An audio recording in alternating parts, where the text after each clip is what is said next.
روى الإمام البخاري والإمام مسلم في صحيحيهما من رواية أبي سعيد الخدري رضي الله عنه حديثا يقول فيه النبي صلى الله عليه وآله وسلم: كان في من كان قبلكم رجل قتل 99 نفسا، قتل 99 نفسا، فقال: دلوني على أعلم أهل الأرض، فدلوه على راهب،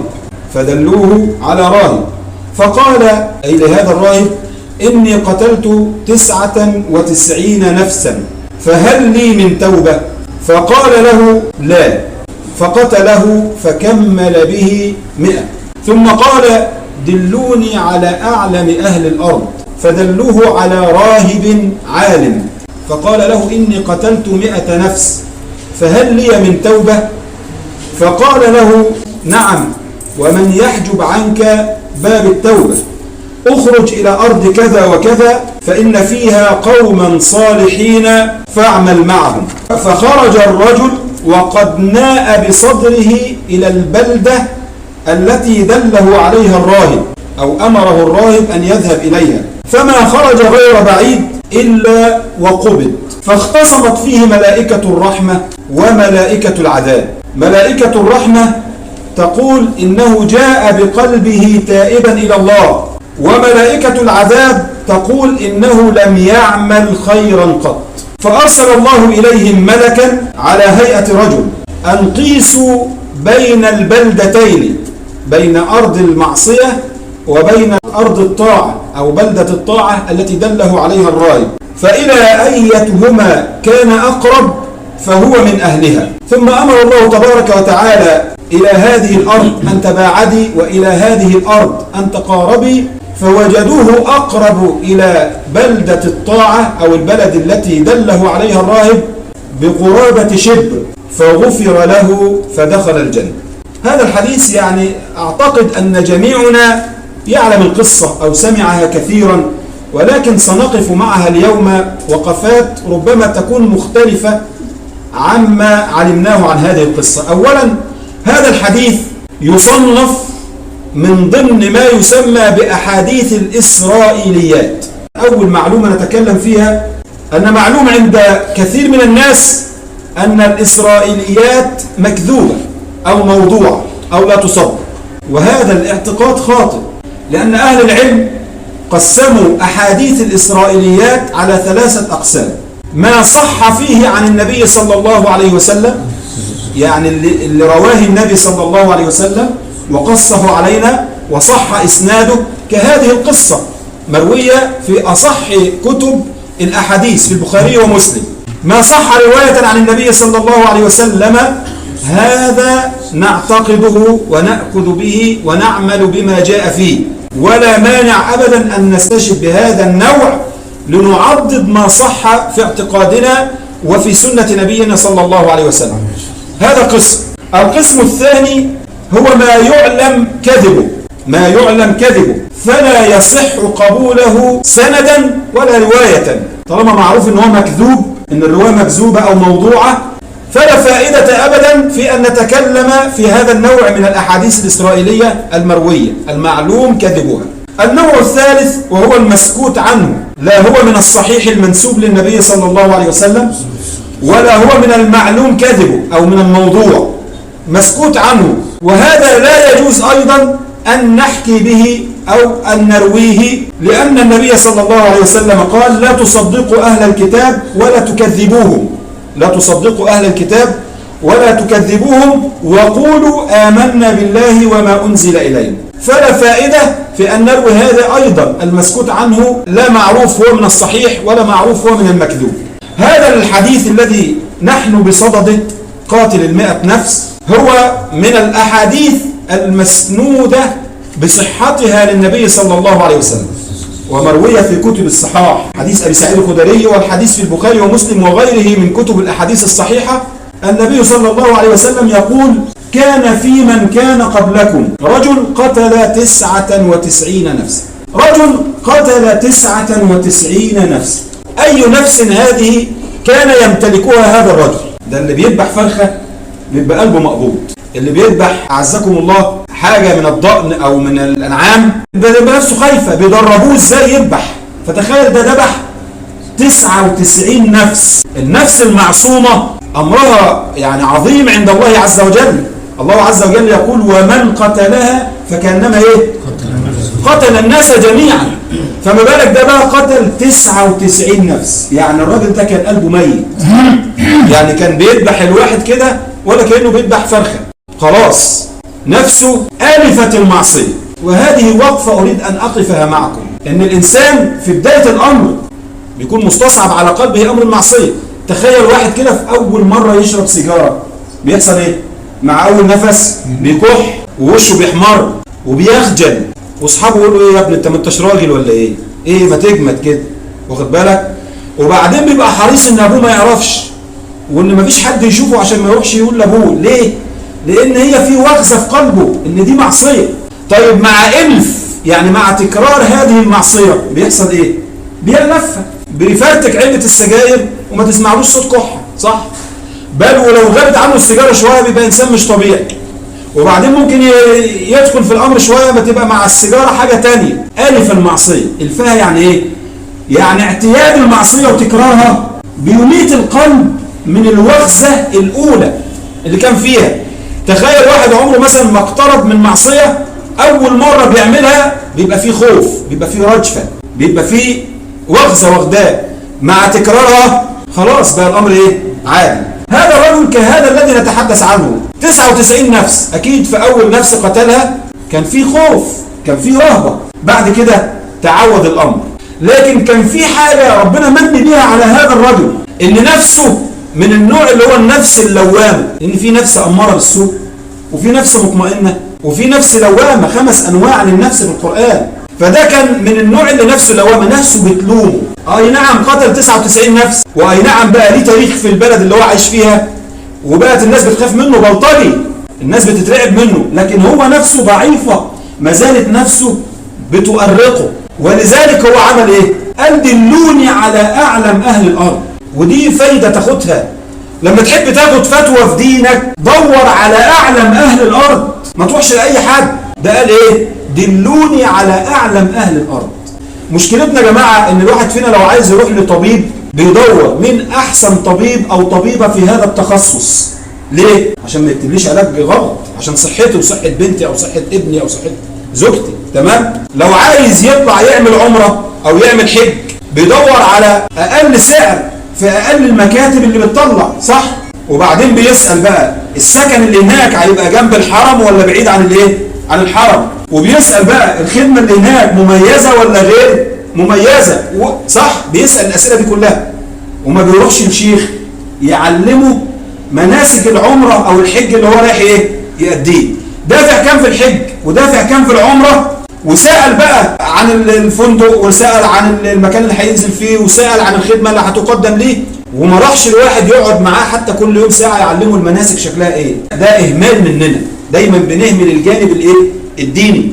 الراجل ده تتعلم من الحديث قولا للنبي صلى الله عليه وسلم، بيقول قال دلوني على أعلم أهل الأرض.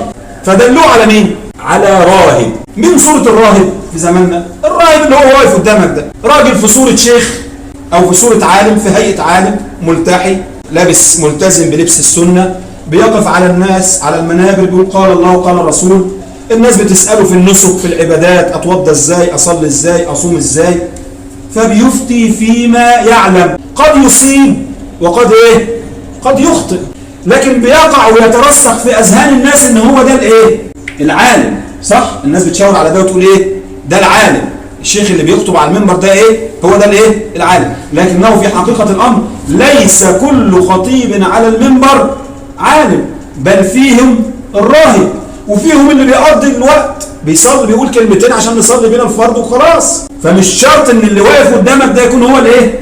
العالم. لما تكون تحب تاخد فتوى في دينك دور على مين؟ على العالم. زي ما الراجل ده ما قال ايه؟ دلوني على اعلم اهل الارض. فالناس كلها ذهنها وقع على مين؟ على الراهب ده. الراجل ده شايفينه قاعد في صومعته ليل نهار لا يفطر عن الصلاة ولا عن الصيام. يبقى ده ايه؟ يبقى ده اعلم اهل الارض في نظر مين؟ في نظر الناس. لكن حقيقته هو مش اعلم اهل الارض ولا حاجه. لكن الناس انخدعت بالايه؟ بالمظهر، بالهيئه. راجل صوام قوام اخلاقه كويسه طيبه بينا، يبقى هو ده ايه؟ اعلم اهل الارض. فراح له. شوف بقى الفرق بين، المح في حديث النبي صلى الله عليه وسلم الفرق بين العالم الحقيقي واشباه العالم. لما راح له قال له اني قتلت 99 نفسا. اول ما سمع الكلمتين دول استعظم الامر على طول. 99 نفس وجاي يتوب، ده انت ربنا هيولع فيك. ما هو استعظم الايه؟ استعظم الموضوع ده. اذا كان قتل نفس واحده ربنا بيقول فيها فكأنما قتل الناس ايه؟ ده انت قاتل 99. توبة ايه اللي هتنفع لك يا عم الحاج؟ هو خد الصورة بالمشهد اللي انا بقوله لك ده. 99 نفس. قال ايه؟ مفيش توبة، لا تقبل لك توبة. ألي توبة؟ قال لا. فعمل ايه؟ فقتله فكمل به المئة. من الذي قتل هذا الراهب؟ ها؟ من الذي قتله؟ قتله جهلا. قتله جهلا. ليه؟ لانه حتى لو فكر شويه كده اللحظه ده قتل 99 نفس، وانا لو قلت له لا ممكن يقتلني، طب حتى اقول له ليك توبه حتى عشان تنجي نفسك، صح؟ ايه اللي هيمنعه انه يقتلك؟ ما هو قاتل 99 نفس، ايه اللي هيمنعه ان هو يقتلك؟ قول له ليك توبه حتى عشان تنجي ايه؟ نفسك. لكن جهله وحمقه خلاه يقول له ايه؟ لا مالكش ايه؟ مالكش توبه. ومن هنا نقف معاك في فايده ثانيه، ان مهما عظم ذنبه باب التوبة مفتوح ما لم تغرغر وما لم تقم الساعة. مهما عظم ذنبه. أعظم ذنب قتل النفس بعد الشرك بالله عز وجل. ولذلك جاء لأحد العلماء، علماء السلف، وسئل في حلقة علم: القاتل توبة؟ القاتل، قاتل النفس المعصومة، القاتل توبة؟ قال لا. ثم سئل أو عيد عليه السؤال في مجلس آخر من شخص آخر: القاتل توبة؟ قال نعم. فطلبة العلم لما حين اشمعنى ده قلت له واشمعنى ده قلت له لا؟ قال، ودي بقى بصيرة العالم يا جماعة، عشان كده بقول لك خد دينك من عالم ما تاخدوش من راي. قال: نظرت في وجهه الأول، دي بصيرة العالم بقى، فرأيته مسترخصا. يعني ايه مسترخص؟ هو بيسأل القاتل توبة، هو لسه ما قتلش، فلو قلت له القاتل توبة هيعمل ايه؟ هيروح يقتله وبعدين يتوب. فقال له ايه؟ القاتل توبة؟ قال لا. أما الآخر فرأيت في وجهه الندم، إنه فعل القتل، فعله وعايز يتوب، فلو قلت له ملوش توبة هيتمادى في الإيه؟ خلاص بقى ماليش توبة، يلا طولها زي عرضها، صح؟ فدي بصيرة العالم. القاتل توبة؟ قال لا. والتاني القاتل توبة؟ قال نعم. يبقى إذن العالم بيفتي على الحالة اللي قدامه، وبعدين بينور لك الطريق، بيقول لك تعمل ايه، مش بيقول لك ليك توبه وخلاص. ده بيدلك، زي ما الراهب العالم الثاني ده قال له ايه؟ اذهب لبلده كذا فانها فيها قوم يعبدون الله فاعبد الله ايه معه. دلوا على الطريق، ارشدوا. وكذلك كان هدي النبي صلى الله عليه وسلم. كان النبي صلى الله عليه وسلم، وده من حال المفتي والمستفتي، ان ممكن المفتي يعطيك اشياء هتحتاجها في المستقبل، هتحتاجها في المستقبل. يعني النبي صلى الله عليه وسلم سئل عن حكم الوضوء بماء البحر. جاء له بعض الصيادين اللي بيركبوا المركب ويقعدوا اسبوع في الميه، فقال له: يا رسول الله، إنا نركب البحر، يعني شغلتي ملاح صياد، ونحمل معنا قليل من الماء العذب الصالح للشرب، يعني جراكن معنا شايلين عشان نشرب منها ونطبخ منها، ونحمل معنا قليل من الماء، فإذا توضأنا منه عطشنا فهلكنا. لو اتوضينا من الميه ده هتخلص مننا واحنا في عرض البحر، مش هنشرب ميه مالحه هنموت. افنتوضأ بماء البحر؟ السؤال هنا في ايه؟ حكم الوضوء بماء ايه؟ البحر. فقال له النبي صلى الله عليه وسلم: هو الطهور ماؤه. وكانت تكفي الرجل، صح؟ وبيسأل عن حكم الايه؟ الوضوء بس. هو الطهور ايه؟ ماؤه. بس كمل بجمله ثانيه النبي صلى الله عليه وسلم، قال ايه؟ الحل ميتته. ميتته اللي هي ايه؟ السمك اللي بيطلع من البحر، صح؟ طب هو الراجل ما كانش بيسأل عن حكم الميتة اللي بتطلع من البحر، او ما كانش بيسأل عن حكم اكل الميتة، ده كان بيسأل عن حكم الايه؟ الطهور بماء البحر. ليه قال له الحل ميتته؟ لان نفذ الى بصيرة المفتي المتمثلة في شخصية النبي صلى الله عليه وسلم ان احتمال الراجل ده وهو في عرض البحر جاله حكم حرمة الاكل من الميتة، فلما هيطلع السمك من المية هيموت، السمك هيموت، صح؟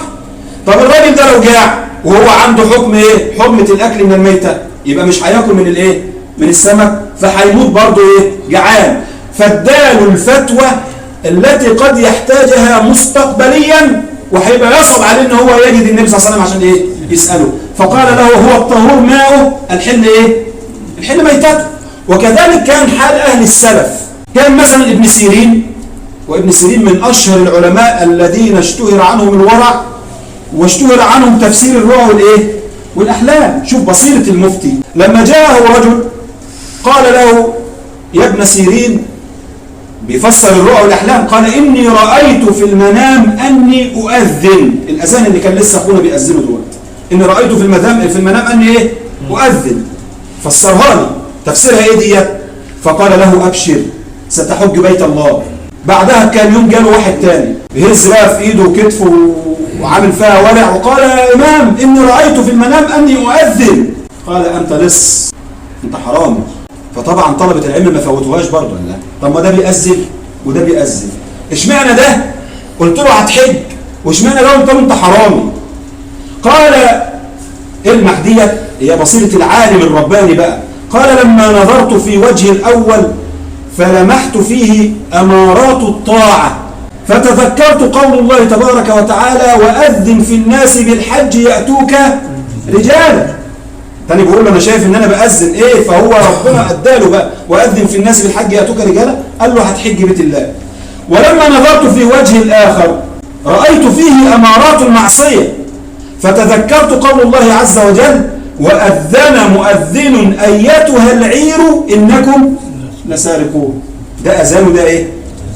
يبقى إذن المفتي مش أي حد يفتيك. لما تعوز فتوى دور على عالم، ما تبقاش عايز واحد يقول لك إيه روح لتساهيل يا عم مفيش مشاكل، طالما أنت ما انتش لاقي روح يا عم اقترض من تساهيل، الضرورات تبيح المحظورات. ده فتوى راهب مش فتوى عالم. دي مش فتوى عالم يا جماعة. لما تحب تاخد فتوى في دينك، لما يبقى في طلاق يمين طلاق وقع منك على زوجتك، روح دور على عالم، لان بمجرد انه يقول لك هي زوجتك او مش زوجتك انت ستضاجع هذه المرأة. تبقى مراتك وبتنام معاها في الحرام؟ استبرئ لدينك، دور على الايه؟ العالم. فهذا الرجل قتل 99 نفسا ولكن نفسه تؤرقه، نفسه تعبانه، طاقت نفسه الى التوبة، ملت المعصية، كرهت المعصية. انا بقى عايز اقول لك انت نفسك ما كرهتش المعصية؟ كل واحد فينا قائم على معصية يا جماعة، كلنا اصحاب ذنوب، المتكلم والمستمع على سواء، كلنا اصحاب ذنوب. نفسك ما ملتش المعصية؟ ما اشتقتش للتوبة؟ كم واحد انت وديته لغاية القبر وودعته، دفنت حماتك ودفنت حماك ودفنت ابوك ودفنت امك ودفنت اصدقائك ودفنت ناس من مواليدك من دفعتك ودفنت اكبر منك سنا ودفنت أصغر منك سنا ودفنت أطفال. ألم تعتبر؟ يعني نفسك ما خدتكش للتوبة؟ يعني الإمام حسن البصري عليه رحمة الله واقف بيشيع جنازة ودفنوا ميت، فكان صديق الميت ده بيبكي بكاء نحيبا على فراق صديقه أمام القبر، بل الثرى من دموعه. فالإمام حسن البصري قال له إيه؟ عزيز عليك؟ قال نعم. قال هب أنك مكانه، لو أنت اللي مدفون مكانه دلوقتي ماذا كنت تتمنى؟ قال لو كنت مكانه لتمنيت أن أعود إلى الدنيا فأعمل للآخرة. فوضع إيده كده وضع على كتفه وقال له ها أنت قد عدت، ها أنت قد إيه؟ قد عدت فاعمل. تخيل إن أنت اللي كنت مدفون وتمنيت إن أنت تعود للدنيا عشان تحسن في عمل الآخرة. تخيل إن أنت اللي مكانه وقلت يا رب أعود وأعمل تاني ورجعت أحسن أعمل. ألم تشتاق أنفسنا إلى التوبة إلى الله عز وجل؟ هذا رجل قتل 99 نفس لكن نفسه تعبانة. النفس طبيعتها يا جماعة ترتاح في طاعة الله عز وجل، فهذه النفس ما زالت تؤرق هذا الرجل. دلوني على أعلم أهل الأرض فدلوه على راهب. قال قتلت 99 نفسا ألي توبة؟ ولجهله قال لا، فقتله فكمل به البئر.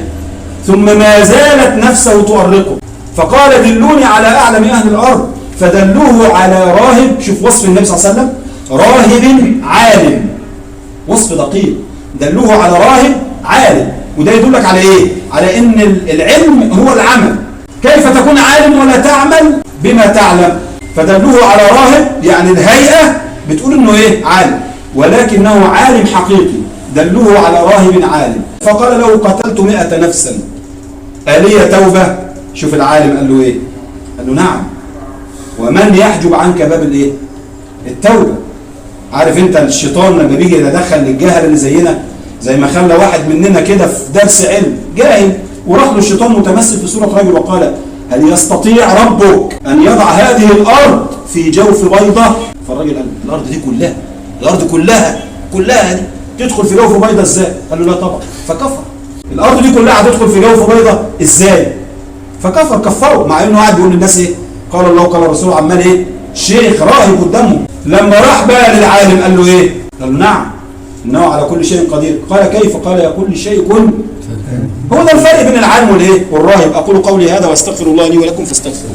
اخوة الاسلام، هذه القصص اللي كان بيحكيها لنا النبي صلى الله عليه وسلم، ودي سلسلة من الاسرائيليات صحيحة مروية عن النبي صلى الله عليه وسلم، وبعضها كان بيصح سندها لأحبار يهود أسلموا ورووا عن بني إسرائيل، زي كعب الأحبار وزي عبد الله بن سلام وغيرهم من الأحبار اللي أسلموا. النبي صلى الله عليه وسلم كان طبيعة النفس البشرية إنها بتحتاج دايما للقصص وبتتربى على القصص، والقرآن الكريم فيه كثير أو تلتين القرآن الكريم عبارة عن إيه؟ عن قصص. القصص ديت ربنا عز وجل بيحكيها لنا في القرآن، والنبي صلى الله عليه وسلم بيحكيها لنا، مش حدوتة، مش حدويت بنحكيها لغاية ما ننام. لا، ربنا عز وجل بيقول في القرآن ايه؟ في خواتيم احسن القصص. قصة سيدنا يوسف بيقول ايه؟ لقد كان في قصصهم عبرة لأولي الألباب ما كان حديثا يفترى. يعني مش حدويت متألفة، مش في سيناريست قاعد حكى الحكايات ديت عشان نسهل عيل لغاية ما ينام، لكن ده كان قصص حقيقي وقع بالفعل. والنبي صلى الله عليه وسلم لما بيرويك عشان تتعلم. زي ما قلنا كده، الراجل قتل 99 نفس أو 100 نفس، فسأل فدل في المرة الثانية على عالم فقال له من يحجب عنك باب الايه؟ التوبة. لكن لعلمه لم يتركه هكذا للفتوى، لكن دله ازاي يستعمل الفتوى صح. قال له اذهب إلى بلدة كذا وكذا فإن فيها قوما صالحين يعبدون الله فاعبدوا الله ايه؟ معهم. طب ليه الحبكة الدرامية دي؟ ليه؟ طب ما كان قال له انت ليك توبة وخلاص ويتوب. لكن شوف بقى بصيرة العالم. البلد اللي انا عايش فيها اللي قتلت فيها 100 نفس وما لقيتش واحد يقول لي اتق الله، واهل البلد كله مرعوب مني، لا يمكن اعرف اتوب فيه. ليه؟ لان لما حاجه اتوب هيجي يتطاول عليك احد الاصاغر بكلمه او بسبه، هتقول له الله يسامحك ما انت تبت صح؟ هتبص تلاقي سين بقى من شياطين الانس اللي قاعد ايه يا عم الشيخ، ده انت كنت عامل لنا فيها 7 البرومبا، ده انت قاتل 100 نفس، ايه حته عيل زي ده يهزقك يضيع تاريخك، مش عارف هتقوم تقتله، مش هتعرف تتوب صح؟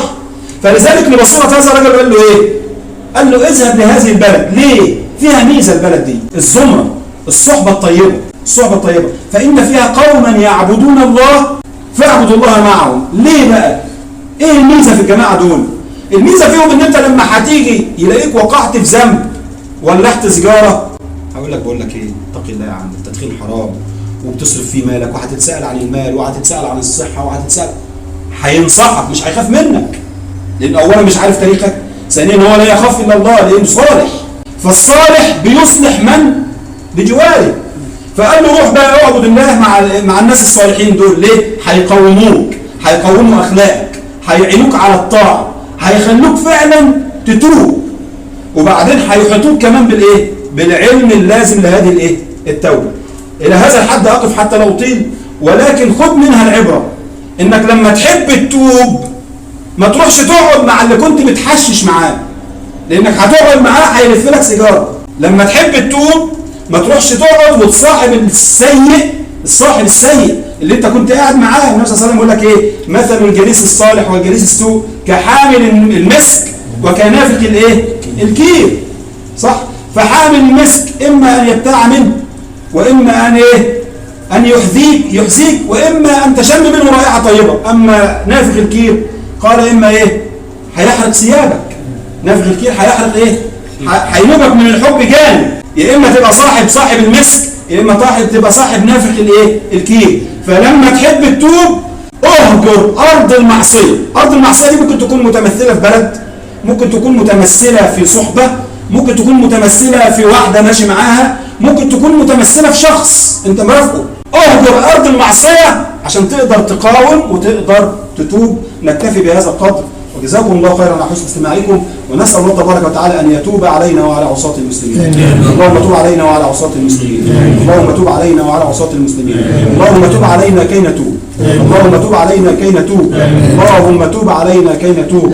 اللهم اغفر لنا ذنوبنا وإسرافنا في أمرنا وثبت أقدامنا وانصرنا على القوم الكافرين. اللهم كن لإخواننا المستضعفين في كل مكان. اللهم كن لهم في فلسطين وفي سوريا وفي العراق وفي كل مكان يا رب العالمين. اللهم انصرهم نصرا مؤزرا. اللهم انصرهم نصرا مؤزرا. اللهم وحد صفهم وألف بين قلوبهم وقلوب قادتهم. اللهم عليك بعدوهم. اللهم خذهم أخذ عزيز مقتدر. اللهم جمد الدماء في عروقهم وابتليهم بالأمراض والأوجاع والزلازل والبراكين التي لم تكن في أسلافهم. اللهم عليك بهم فإنهم لا يعجزونك. اللهم عليك بهم فإنهم لا يعجزونك. اللهم أرنا فيهم آية ولا ترفع لهم على أراضينا راية. آمين آمين آمين. وآخر دعوانا أن الحمد لله رب العالمين. إذا عجبك الفيديو ما تنساش تعمل لايك وشير وسبسكرايب، والسلام عليكم ورحمة الله وبركاته.